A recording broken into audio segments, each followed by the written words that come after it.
Last night, I was taking a ride. I like walking or riding at night, as there is usually less noise and very little traffic. It's usually very peaceful. This time, I was headed home around 2 a.m. There's a stretch of street about 2 blocks long, which runs on country land, between the borders of 2 cities. As such, it has no streetlights. I always watch for cars here, and the shoulders are also very narrow. At the end of the street towards my home, it hits an intersection where you can either curve gently left on the same street or take a blind sharp right turn. There is a street light just around the curve to the left, so that the intersection has a bit of background light as you approach. I was about 2/3 of the way along when I heard the rushing sound of a car behind me, and when I looked back, I couldn't see any car. I quickly looked again, thankfully just in time to see a light-coloured car speeding my way, with no lights on whatsoever. I got out of the way, and they drove past me, at around 25 to 30, the normal speed for this street. They had no running or tail lights, or any lights whatsoever for that matter. As they passed, I shouted, "Turn on your lights!" At the end of the street, I saw them take a right turn. I then paused and thought, hang on, if they're driving around blacked out, maybe they're up to trouble. And just maybe, they took that turn in order to head back this way. At first, I just moved well off the road. On the right, there's a large house which sits on the corner. This house's front side faces the street off that blind turn. It had a bright floodlight on the back. I immediately decided that the risk of getting caught by the homeowner might be an okay risk to take in this case, so I pulled around the right side of the house into their side yard, which was very dark.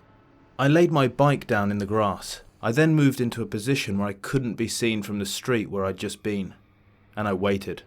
I heard 2 car doors shut, and the sound of gravel crunching. I began wondering if they'd actually parked around the corner.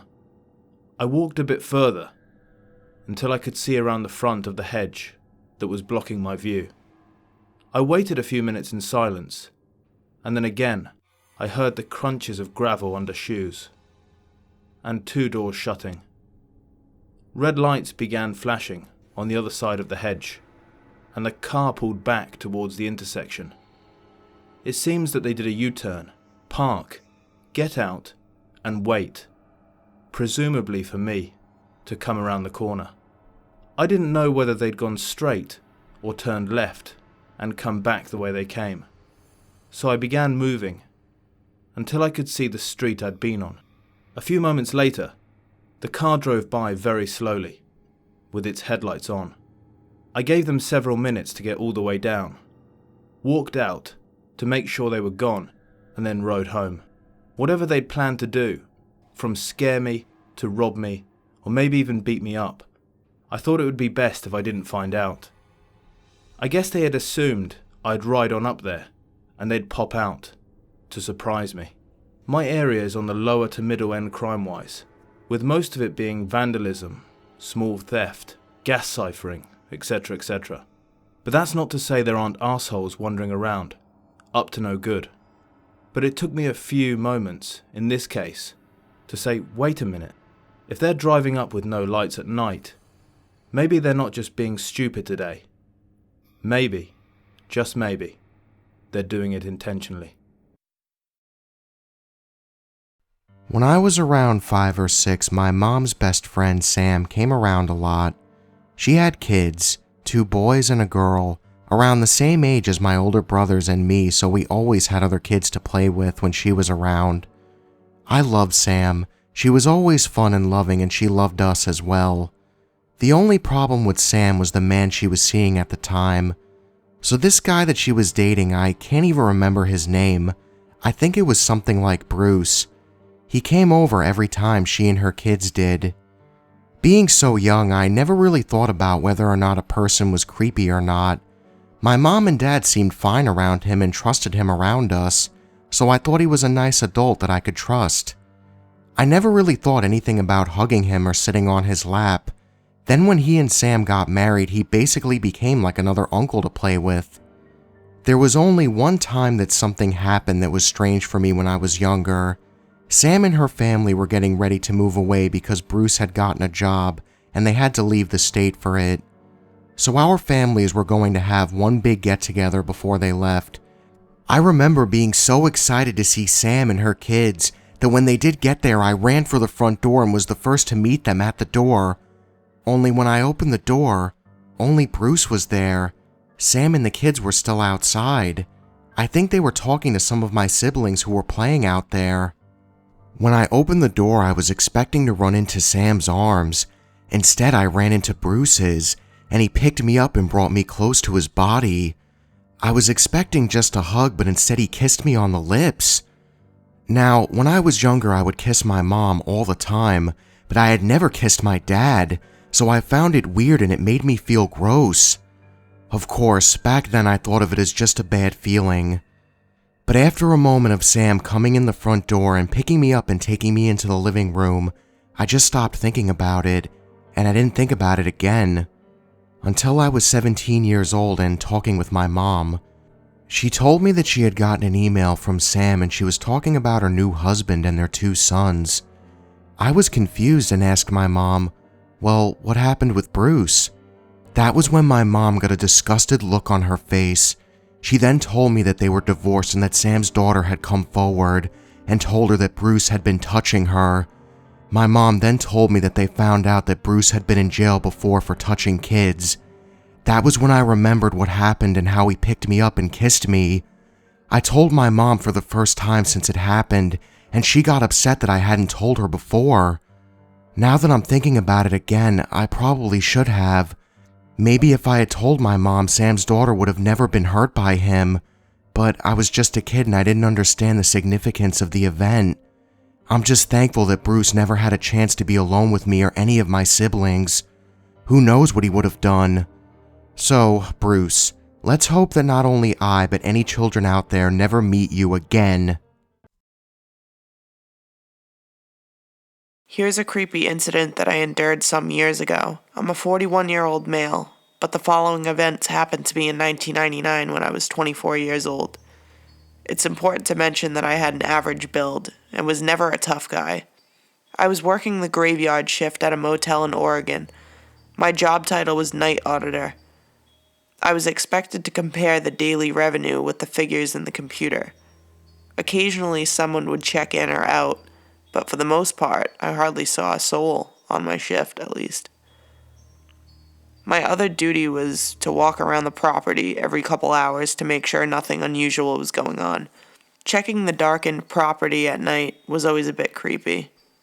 The motel had a lot of rooms, and the large parking lot offered a great many hiding spots for anyone who would be lurking.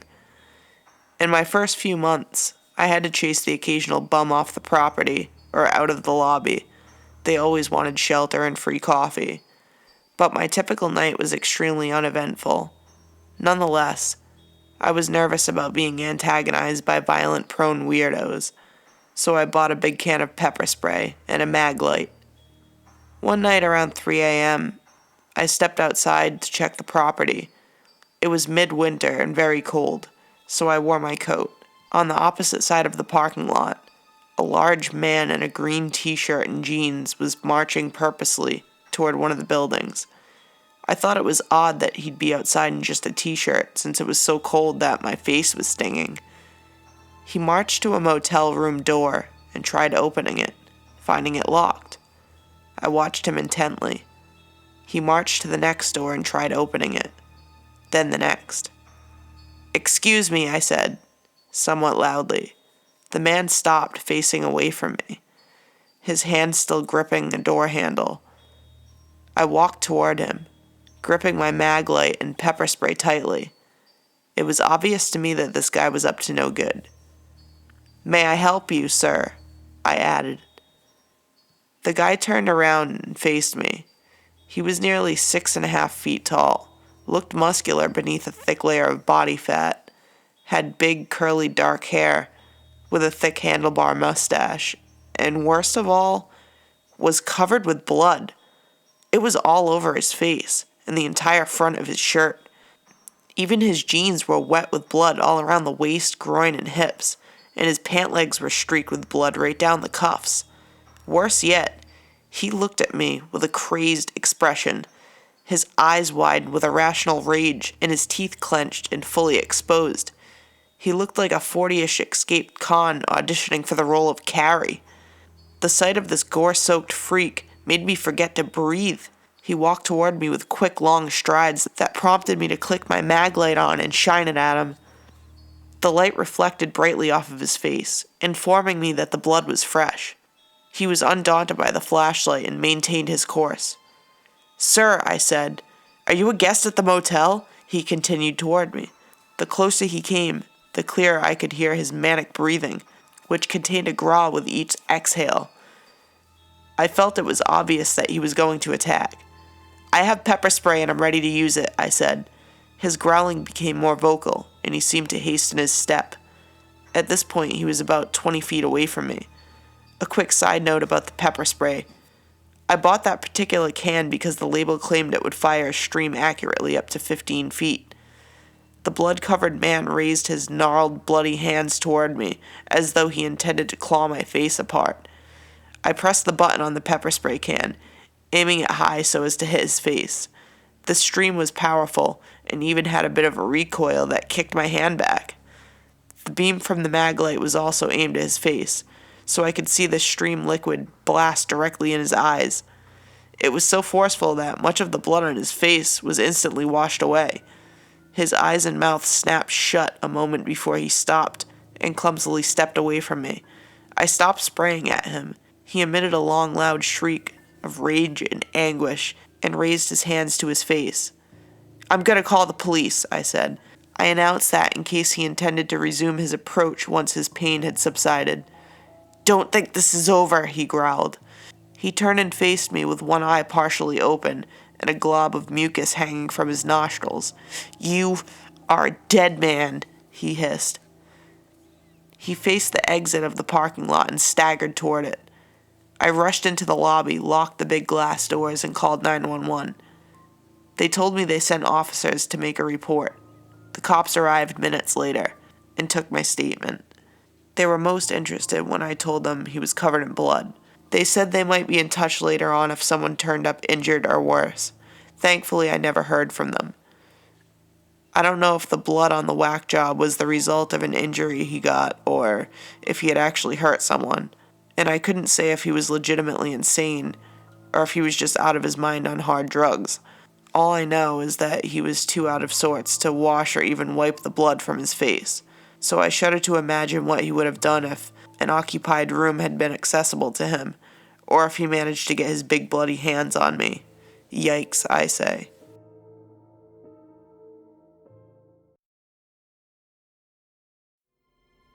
This story takes place around 2 weeks ago, when I first arrived in Brussels, Belgium. I'm supposed to study here for one more semester to advance my language skills. I live with my brother, but he is back home, playing for his American football team. This is an important part of the story. So it's my first week in Brussels. I'm new to the city, and I want to meet some new people. Maybe even make some new friends. So I go out with a few international students, who are looking for some beers and some good company.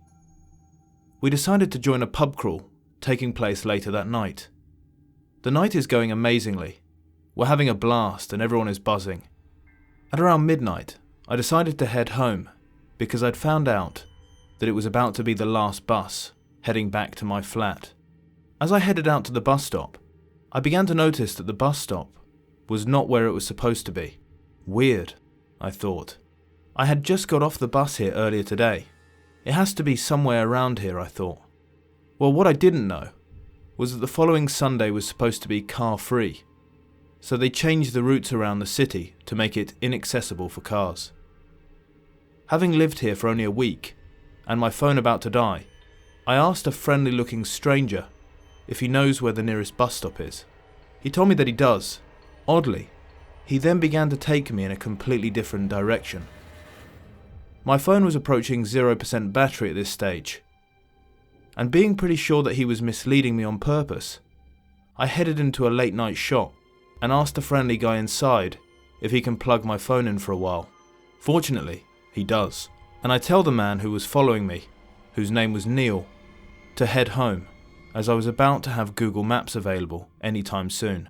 He didn't want to. He didn't want to leave me alone in this scary big city, and he promised to protect me on my way home. Again, I insisted to be left alone, as my phone would be all I need to get home. I could call an Uber if I didn't find my way, or just walk. My last bus was long gone at this point, but asking the nice night shop guy, he told me that there was a night bus heading my way in just 20 minutes. Great. So I take back my phone, buy some water to thank him for his help, and start heading out to the bus station. Neil is right behind me at this stage, telling me how dangerous the way would be on my own. I again tell him I do not want or need his help, and can happily walk by myself. He does not care, and begins following me to the bus station. As I get on the bus, he steps on with me. I didn't think too much about it for the first minute. Maybe the bus was heading in his direction, I thought. Well, it wasn't. The bus ride was about 40 minutes, and I was getting more and more uncomfortable. I asked the bus driver to alert me when my stop is close, because the screens on the bus were broken, and I had no idea where we were going, as I'd only recently just moved here. At this point, Neil is coming closer and closer, telling me how pretty I am, and how dangerous it is for me to be here on my own. I tell him to leave me alone, and I start dreading the moment the bus stops at my station. He comes closer again, telling me how much he sacrificed to escort me to my place. There won't be any buses heading back to his place tonight, and surely I have a mattress or a couch to give him. Actually, I have neither, and tell him so, and also tell him about my football-playing brother that lives with me. None of this seems to set him off, and he just sort of asks me, well, why doesn't he come and pick you up then? Looks like he knew I was bluffing, and I was scared out of my mind. From the bus station, it would be another 1 kilometer walk to my place through a very quiet and dark neighborhood. I excuse myself to the bus driver again and call the police, acting like I'm about to call a cab because I am growing scared of his potential reaction. Maybe he's about to get mad, I thought. So I phoned the police, and they only speak French, which I still don't speak yet. I came here mainly for the Dutch. I beg again and again to talk to someone in English, and finally they get that I'm scared. As I talk to an officer, Neil is getting upset that I don't focus my entire attention on him. Why don't I trust him to walk me home? Why am I calling a cab? He says he doesn't have much money on him, so he asks me why we can't just walk to my place. The police overhear him berating me and ask where my station is. I tell them. It's only 5 more minutes. They promise to hurry up. As I get off the bus, I cannot see anyone. Neil asks for my address so he can protect me. He comes closer and closer, and I'm pretending to look up the direction on Google Maps, as finally the police show up with 3 patrol cars. They ask if I'm the lady in trouble, and when I say yes, they took me home. I asked if they're going to do something about Neil, but they said they can't. All he did so far was take public transport. As I reach home at 2 a.m, I have never been so relieved. So Neil, let's not meet again. P.S. On that very same night, 2 of my friends I was out with also got followed by someone as well. From their description, it could have been Neil. So a few years ago, I was studying at a university in a major city. Normally, I am living in a small town more than 70 kilometers from it, so obviously I had to rent a room. I found one in a 4-story building. Most of it was rented by various students. The flat I was supposed to live in looked like that. Behind the front door, there was a 5 to 6 meter long corridor, a very narrow one. On the right, there were 2 doors. Behind the first one, there was a room where my roommates were supposed to live in, then a kitchen. On the end of the corridor, there was a big room that I was going to live in. For a year or so, it was really great. My roommate was a female student that was rather nice. She even cooked things occasionally, which was a life-saving thing considering the fact that if I were to do it, I would probably burn water black. But then she got pregnant and had to say goodbye to her studying. Here's where my second roommate comes in. In fact, even after living with him for nearly half a year, I don't even remember his name. That should tell you about our relationship. He was a 20 to 22-year-old student whose face I don't even remember either. I've seen him maybe twice, for he was working or studying when I was in the flat and vice versa. So time passes and we are ignoring each other. Everything is rather fine. Then things start happening. The first warning was a call from my landlord. He is an old man, but I can't say anything wrong about him as a landlord. Once I accidentally paid him too much and he quickly returned the money. So yeah, he was an honest guy. He had several flats in the city that he was renting to students. He said to me that he would like me to watch over my roommate to see if something was wrong with him. Something happened in his workplace. I think he hit someone and he was talking gibberish about it when he met with the landlord about money. So, later that day I returned to the flat, and what did I see? Our kitchen cupboard is broken, and the remains were spread practically all over the room. My roommate is going in circles, looking like he's trying to clean the place. I ask him what happened, and he answers something about a party going bad. So right now I should probably say why I haven't left the place straight away. I'm kind of a sheltered kid, living in a small town in a not so big and rather peaceful European country. I am a student, and all my life I haven't seen marijuana. I never witnessed any crimes. For me it was, well, he acts strangely, but hey, maybe he's having a bad day. I went to bed soon after. It wasn't easy going to sleep, because he was making noises in the kitchen. It got so bad I got up to ask him to be quiet. He was surprised by me speaking that he literally jumped. He said something along the lines of, "Sure, okay," and then it was a tad bit less noisy.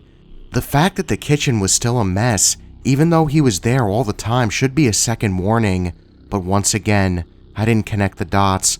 I only barricaded the door just in case, by pushing a table that stood next to them so the edge of them should prevent the door from opening. Also, he had his right foot in a bucket. No idea why. I was brutally awakened at around 4 a.m. by him screaming, "Open the door!" His voice was angry. I wasn't scared, so I loudly refused. Then he started kicking the door. The table was pushed back from the impact. The big part of the jab broke off too. He entered my room and started screaming something incoherently that he knew I was planning something. He didn't attack me, he was just screaming. He also broke a ceiling lamp with my favorite cup that was on the table next to the computer. In a panic, I sent a text message to my father about what was happening. He tried to call the police, but for some dumb reason in this country they can only act if a direct witness or victim is calling them, so there was no help from them. The next half hour was strange. My roommate kept screaming things incoherently and continued to demolish the flat. I was still on my mattress, unable to leave because he was blocking the only way out. He nearly assaulted me when he saw my gloves, which, as he decided, were proof that I am a hitman and I won't leave any fingerprints if I kill him while wearing them. He was maybe a half a meter from me while charging at me when he suddenly jumped back screaming that he won't let me kill him that way. This routine was replaced several times. Several times he entered my room to scream something incoherently, only to leave quickly. In the end, I managed to get out by persuading him that if I leave the house without taking the keys, then he will be safe. You could only imagine how I felt moving through the corridor and unlocking the door, with him being in the kitchen behind me, which was full of knives. In the end, however, I managed to flee, wearing only pajamas and with a phone in my hand. I took refuge in another apartment in the same building, in which a relative of the landlord was living with 2 other people. They were even kind enough to make me tea. I stayed there until the police came, then returned to my room. The roommate opened the door. While I was packing everything that was valuable, he was in the kitchen. The police tried to interrogate him, but were rather unsuccessful. He wasn't really responsive, but it looked like his attack was over. They left him there after telling him to go for a walk to cool his head. I, at the same time, left the flat. I waited for an hour in a safe distance from the place. My father picked me up and we drove back to my town. A few hours later, my landlord called me after I left the flat. The roommate was still there, and once again he ended up having some sort of mental breakdown. The landlord called the police once again as the fella barricaded himself on the balcony, threatening to throw things at people if he wasn't left alone. This time the police came in force and practically dragged him out of the building. Now, I don't know what exactly happened to him after that. Ever since the incident, I heard two versions. First was some sort of instantaneous insanity. The second was that he took some drugs and then mixed them with alcohol and he somehow overdid it.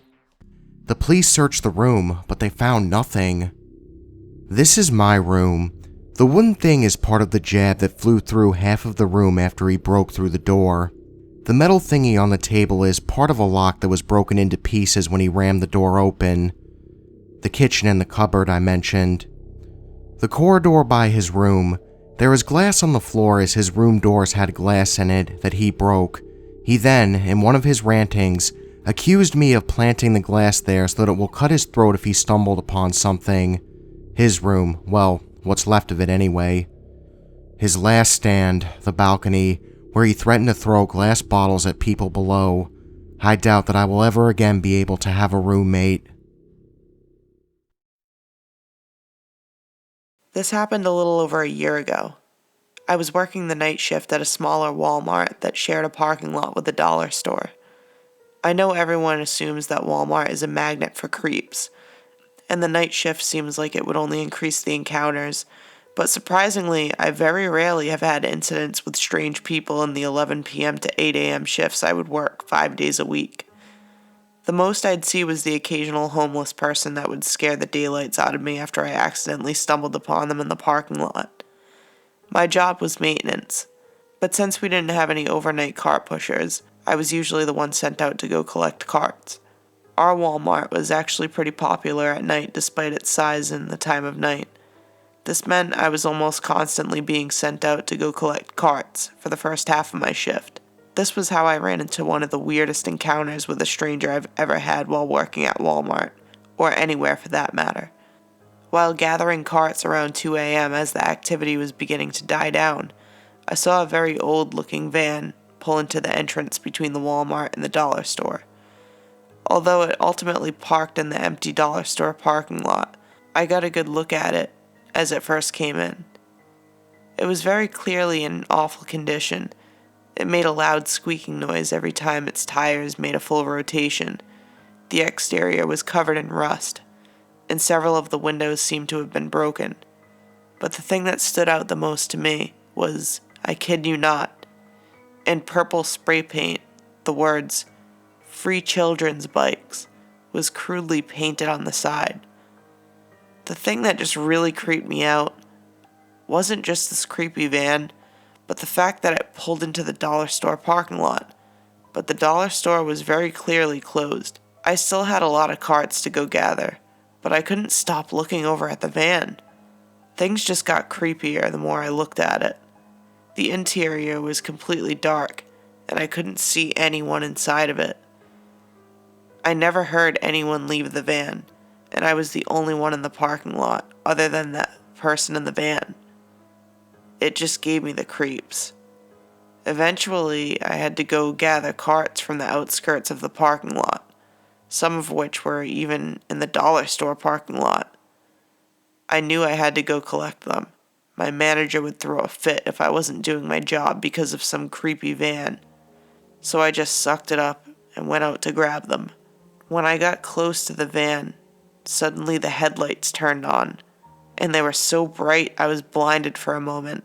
At first I was terrified I was about to be run over, but the van stood still. After standing there like an idiot, I realized I was probably the one looking like a creep to this person. So I went back to gathering carts and got them all sorted out as quickly as I could. But as I was heading back to the store, I heard the loud creak of the van door opening. I looked back, long enough to see a man with long, greasy black hair, and he had tattered clothing, and he just looked like a mess, and seemed to be heading towards the store entrance towards me. I got back into the store right then and there. At least there I'd be around my coworkers and I'd have strength in numbers if things went wrong. I mentioned something to my manager about it, but he told me not to make a big deal of it. I didn't expect much sympathy from him anyways, but it really did suck.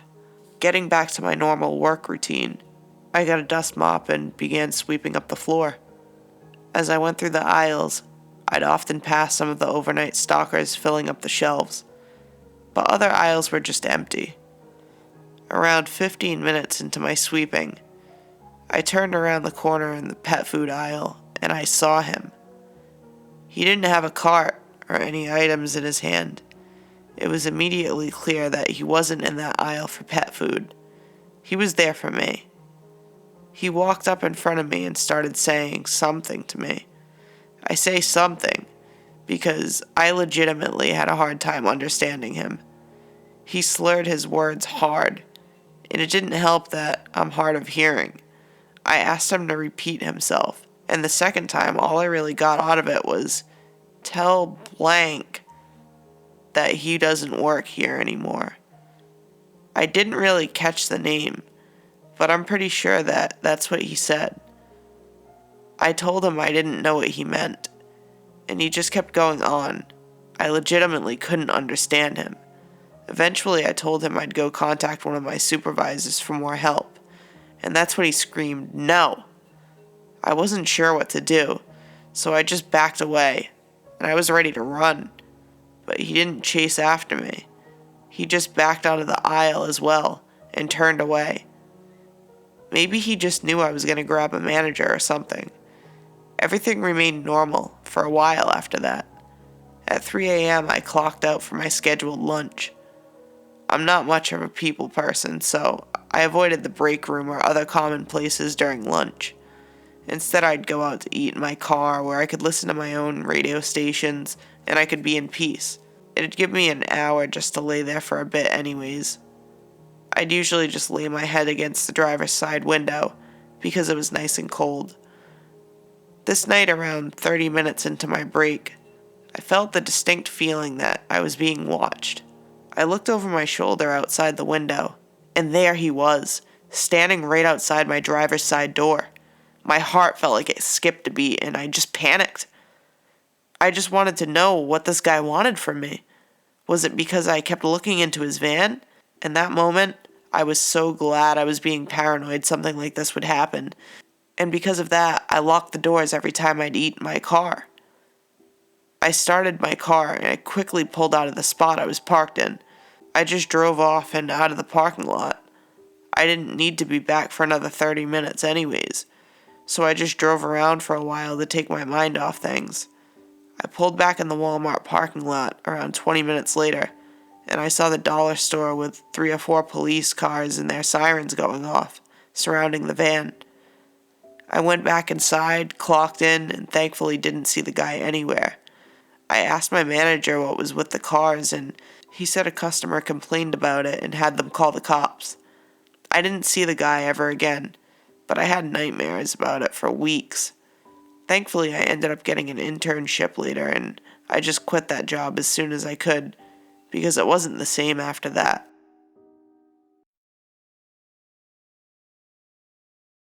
Hey guys, thank you all for watching, and if you enjoyed this video, make sure you hit that subscribe button and join the Nightmare Army. I'm always looking for new soldiers in my Nightmare Nation.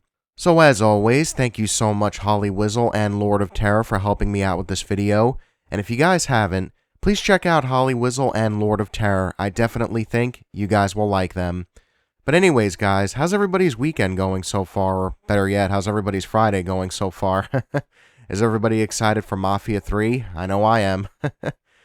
Speaking of Mafia 3, actually, or open world games in general, do you guys remember when Grand Theft Auto San Andreas came out, like, way back when? God damn, that is still to this day my favorite Grand Theft Auto game. I absolutely love that game. I have it downloaded on my PlayStation 4, and I play it every now and again, but that to this day is still my favorite GTA game. I mean, Grand Theft Auto 5 is good, but I don't know, Grand Theft Auto San Andreas just has this nostalgia factor with it, and it just, I don't know. It's one of those games that, like, I picked up and it was just amazing. There was so much to do.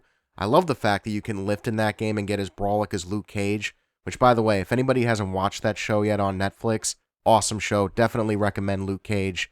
But as always, thank you all for watching, and just remember, the best ideas always come out of nightmares.